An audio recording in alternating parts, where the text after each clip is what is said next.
Hello friends.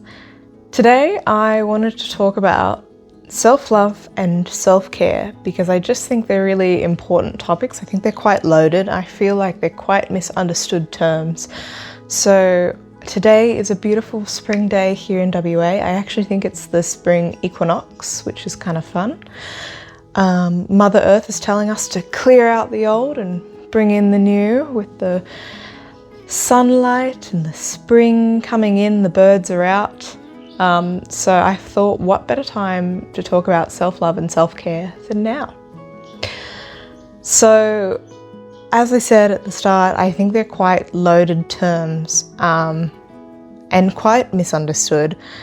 I guess often the most vapid sort of expression of self-love and self-care is often what I see portrayed in popular culture and social media, and it's quite easy to almost just roll your eyes at that part of what is portrayed most of the time, because it can often just really lean into indulgence and hedonism almost. It's just the pursuit of good feelings or relaxed feelings. And it's self-love and self-care is about so much more than that. It can come with great self-discipline.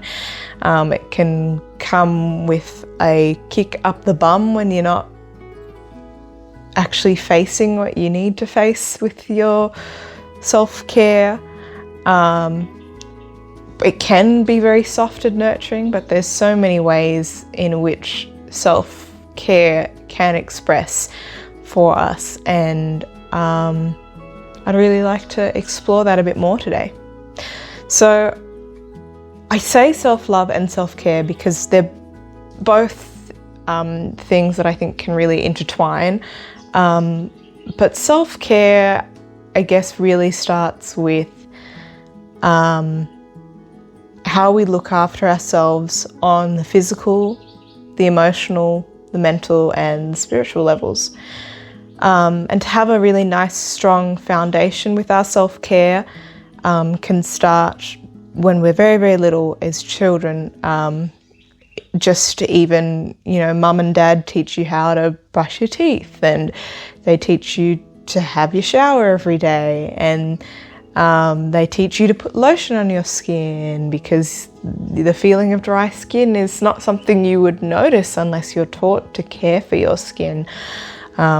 And they teach you about good nutrition and how good it feels to move your body. So hopefully in childhood, there's a lot of the basics of self-care, the fundamentals for caring for a human body that are passed on to you.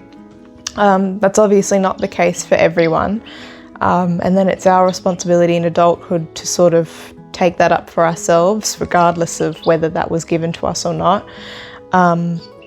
But always there's a point where we have to adopt that in ourselves. Hopefully as children, we're taught some habits, healthy habits of self-care that then we internalize and take with us. But the reality is as well is that self-care needs to change and adapt as we grow and change and adapt. Different stages of life require different types of self-care. So how that looks for us is always changing, and we need to be changing with that. So perhaps take an opportunity with the new change of season to reflect on what you need next. But yeah, I mean, for example, even I say, our needs change, our self-care needs change. And I think one of the most obvious examples is like, let's say a mother. She's got children, she's got a family to look after, maybe she's got a job, maybe just carving out some time each day that she's got to herself is going to be really key for her in a way that it's not so much for a uni student or someone without children, because they don't have those external demands on them all the time, and you probably do have more time to yourself just naturally day to day. Even as adults, there's this transition period from childhood into adulthood where you start to realize that you need to carve out a different type of personal time with oneself. That might be meditation, that might be journaling. Some people never carve out any time, and to each their own. But at some point, many of us realize that we need some time that we just check in with ourselves and aren't just engaging with a book or television or whatever life is throwing at us, and we're actually really being with ourselves and checking in, because as children we have all the time in the world. We're always playing imaginary games and with toys and dolls and trucks and stuffed animals and whatever. But as adults, that time that we have to ourselves, that abundance of time, is lost.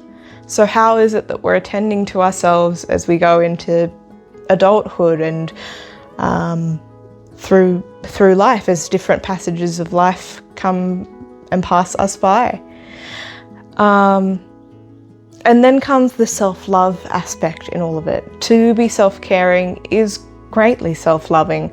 And I think that can be quite a charged topic, self-love, because in a lot of ways it somehow feels quite foreign to a lot of us. I think a lot of people have this idea that they can love something or someone else outside of them, but loving themselves is a bit of a stretch. But the reality is, to love that outside of us means we have to have the capacity and the love within already. And it is just the basics. Self-care is a part of self-love. But self-love is also so much more than just what we do, the behaviours we do to tend to ourselves and care for ourselves. Self-love is about setting boundaries when we need to, so that we can have that time to ourselves. Self-love is about relating with ourselves and really having the internal conversation with ourselves, not in words necessarily, but in feeling about where we're at, what's going on for ourselves, what do we need from life, and what does life need from us? How may we partner with life so that we can have the most fulfilling experience that we may? So self-love is largely about the relationship with oneself, and it's so key to be working on those things, not just for ourselves, but also for others, for our relationship with others. So it circles back to a bit earlier about often we think that it's easier to love those outside of ourselves than ourselves. And while that's not necessarily the truth, if that's going to be a motivating feature for us, then that's fantastic, because we can start with loving ourselves and loving the relationship with ourselves, being motivated by then being able to bring ourselves in a more healed, whole and useful way to the world and our relationships, if we're loving ourselves and relating with ourselves. So self-love, self-care is such a key part of being whole, healed and capable individuals that are then actually able to usefully serve and bring ourselves to the world. I think the more that I explore self-love and self-care, the more I see that it's a really beautiful thing, and it's a gift I love to give to my human body, but it's actually a lot less personal and ooey gooey and sentimental than I think it's made out to be. I think it can be all those things, and if that's what you need, if you need a fluffy robe and a nice soft bath and just all the very tender love in the world, that's perfect. And there are times and places that we need that, and I love that. A baby loves that, a child loves that, a puppy and a cat and a kitten, that, you know, they love those things, and sentimental, soft, fluffy love is perfect for the space that needs it. But one of my favorite things is I've sort of been practicing self-love and self-care with myself in a much more what would you say, in a much more deliberate way, in a much more conscious manner, is, yeah, finding out that it's actually not as personal as I thought it was. It's just a necessity. It's not because I think I'm really special or because I really like myself. You don't need to like yourself to love yourself. Of course, we want to like ourselves. There's a cognitive dissonance and an incongruence if we don't like ourselves. So if there's stuff that I do look inside myself and I go, I don't like that, I will make every effort to then change that thing about myself so that I may be someone I like. If it's something I can't change, or if it's something I should just make peace with, like my appearance, then that's something I'm just going to get comfortable with and going to learn to like and learn to love. But if there's something that I can change within myself, a character flaw, perhaps, you know, you're quick to fly off the handle, or you hold grudges, or you realize that you often feel really powerless because you feel quite victimized.